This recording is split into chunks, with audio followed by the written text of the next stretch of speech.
భారత స్టాక్ మార్కెట్లు ఈ రోజు భారీ లాభాలతో ముగిశాయి. ముంబై స్టాక్ ఎక్స్చేంజ్ సెన్సెక్స్ 900 పాయింట్లకు పైగా ఎగసిపడగా నేషనల్ స్టాక్ ఎక్స్చేంజ్ నిఫ్టీ 24,300 స్థాయిని దాటింది. కొన్ని రోజుల అస్థిరత తర్వాత మార్కెట్లో మళ్లీ బుల్స్ హవా కనిపించింది. ముఖ్యంగా బ్యాంకింగ్, ఐటీ, ఆటో మరియు ఫైనాన్షియల్ రంగాల షేర్లు భారీగా పెరగడం మార్కెట్కు బలాన్నిచ్చింది. అమెరికా మార్కెట్లలో సానుకూల సంకేతాలు రావడం, అంతర్జాతీయ ఆర్థిక పరిస్థితులు కొంత మెరుగుపడ్డం, విదేశీ పెట్టుబడిదారులు మళ్లీ భారత మార్కెట్ వైపు మొగ్గు చూపడం ఈ ర్యాలీకి ప్రధాన కారణాలుగా విశ్లేషకులు చెబుతున్నారు.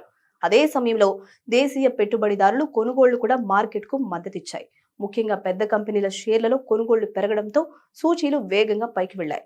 బ్యాంకింగ్ రంగంలో హెచ్డిఎఫ్సి బ్యాంక్, ఐసిఐసిఐ బ్యాంక్ వంటి షేర్లు లాభాల్లో నిలవగా ఐటీ రంగంలో టీసీఎస్, ఇన్ఫోసిస్ వంటి కంపెనీలు కూడా మంచి ప్రదర్శన చూపించాయి.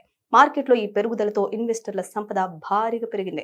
దీర్ఘకాల పెట్టుబడిదారుల్లో కొత్త ఆశలు కనిపిస్తున్నాయి. అయితే నిపుణులు మాత్రం మార్కెట్లో ఇంకా ఒడిదుడుకులు ఉండే అవకాశం ఉందని చెబుతున్నారు. అంతర్జాతీయ పరిస్థితులు, క్రూడ్ ఆయిల్ ధరలు, వడ్డీ రేట్ల నిర్ణయాలు మార్కెట్ దిశను ప్రభావితం చేసే అవకాశం ఉందని హెచ్చరిస్తున్నారు.